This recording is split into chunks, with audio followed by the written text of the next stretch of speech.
नमस्कार। आज हम एक ऐसी प्राचीन कथा का गहराई से विश्लेषण करने वाले हैं जिसे हम सब बचपन से सुनते आ रहे हैं। लेकिन यकीन मानिए, इसके पीछे जो असली मनोवैज्ञानिक और दार्शनिक अर्थ छिपा है वो शायद बहुत कम लोग समझ पाते हैं। बात हो रही है भगवान शिव द्वारा श्री गणेश का सिर काटे जाने की कथा की। अक्सर लोग इसे बस एक पौराणिक घटना या किसी चमत्कार की तरह मान लेते हैं, लेकिन आज मूल स्रोतों के आधार पर हम इस घटना को पूरी तरह से डिकोड करेंगे। ये सिर्फ एक विवाद या लड़ाई की कहानी बिल्कुल नहीं है, बल्कि ये सीधे तौर पर अहंकार के विनाश और सही आचरण पर आधारित एक बेहद शिक्षाप्रद गाथा है। तो चलिए, बिना किसी देरी के इस कहानी के पीछे के अद्भुत तथ्यों को उजागर करते हैं। अब स्रोत सामग्री को पढ़ते ही सबसे पहले एक बहुत ही तीखा और सच कहूं तो एकदम स्वाभाविक संदेह दिमाग में आता है। आपने भी कभी ना कभी सोचा ही होगा कि जो अपने ही बेटे को ना पहचान सके वो भगवान कैसे हो सकता है। ज्ञान और सत्य से अनजान होने को लेकर उठने वाला ये सबसे आम सवाल है जिस पर खूब बहस भी होती है। लेकिन असल में ये पहचान की कमी का मामला था ही नहीं, बल्कि ये एक बहुत ही गहरे ब्रह्मांडीय न्याय का उदाहरण था। इस सवाल का सही जवाब क्या है ये समझने के लिए हमें उस समय की पूरी परिस्थिति को समझना होगा। शिव और गणेश का विवाद। आइए देखते हैं कि ये सब शुरू कैसे हुआ। आपको पता ही होगा कि गणेश जी की उत्पत्ति माता पार्वती के शरीर के अंश से हुई थी, जो स्वयं सर्वोच्च शक्ति का रूप है। इसका सीधा सा मतलब है कि उनके पास जन्म से ही एक असीम सर्वोच्च शक्ति थी। जब शिव जी वहां पहुंचे तो गणेश जी बस द्वारपाल के रूप में अपनी माता के आदेश का सख्ती से पालन कर रहे थे। शुरुआत में देखें तो ये एक बेटे की अपनी मां के प्रति असीम निष्ठा और कर्तव्य पालन का बहुत अच्छा उदाहरण लगता है। लेकिन शक्ति और कर्तव्य का ये मिलन जल्द ही एक बहुत ही खतरनाक मोड़ लेने वाला था। और यहीं से शुरू होता है गणेश के अहंकार का उदय।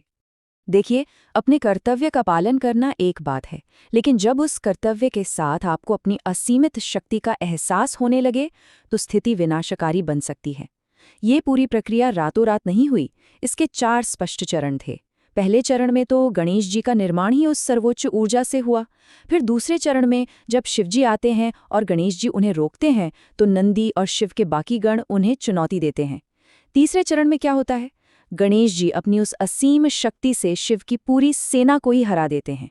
और बस यहीं से जन्म लेता है चौथा और सबसे विनाशकारी चरण, एक अंधा कर देने वाला अहंकार।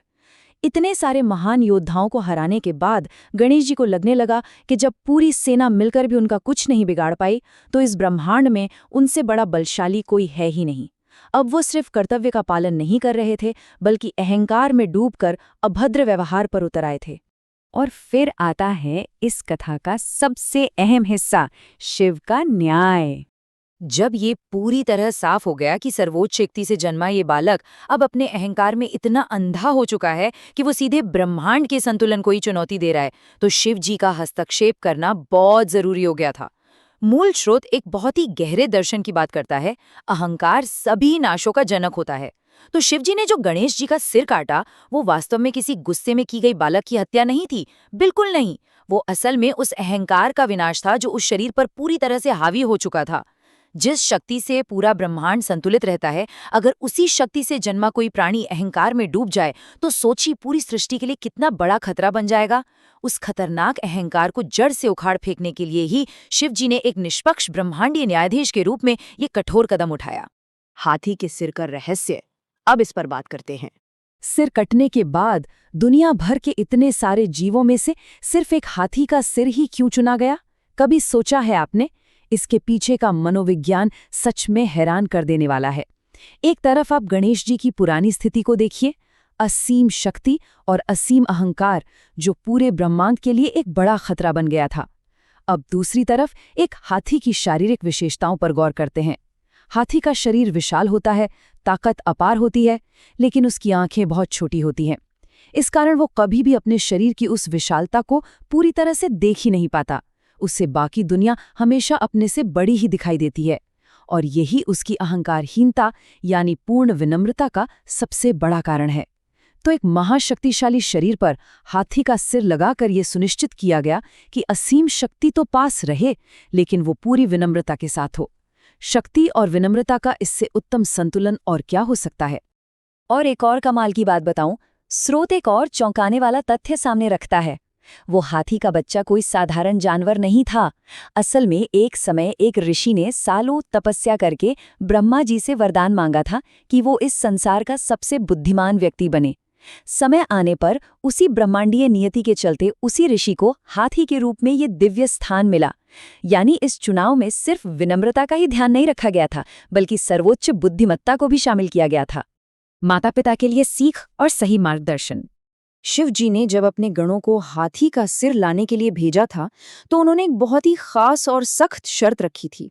शर्त ये थी कि केवल उसी नवजात हाथी का सिर लाना जिसकी माँ उसकी तरफ पीठ करके सो रही हो।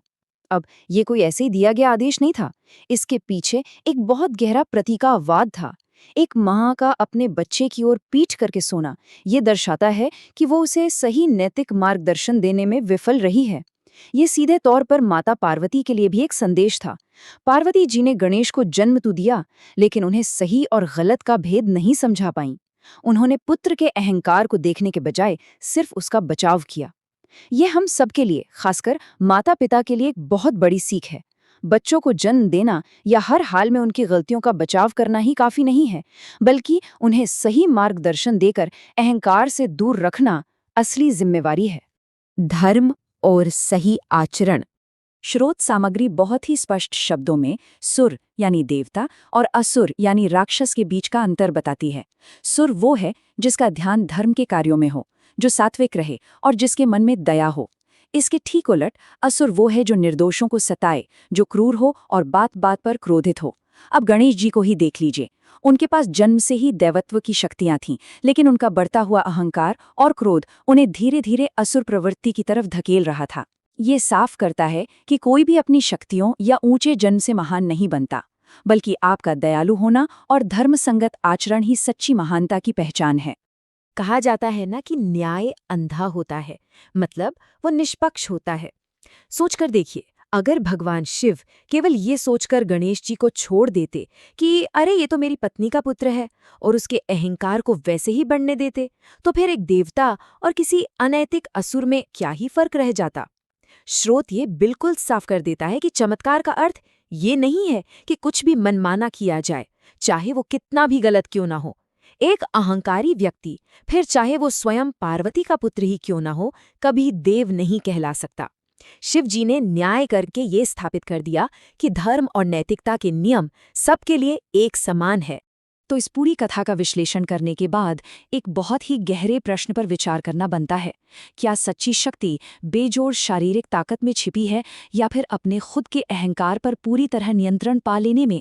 हाथी के सिर वाले श्री गणेश की वो सौम्य छवि हमें हमेशा यही याद दिलाती है कि अपार शक्ति की असली खूबसूरती तभी निखर कर आती है जब वो पूरी तरह से विनम्रता और बुद्धिमत्ता के साथ हो। अपनी शक्तियों पर झूठा अहंकार सिर्फ और सिर्फ विनाश लाता है।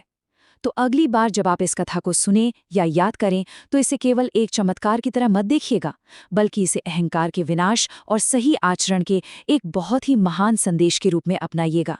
आज के इस विश्लेषण में बस इतना ही। उम्मीद है आपको बहुत कुछ नया सोचने को मिला होगा।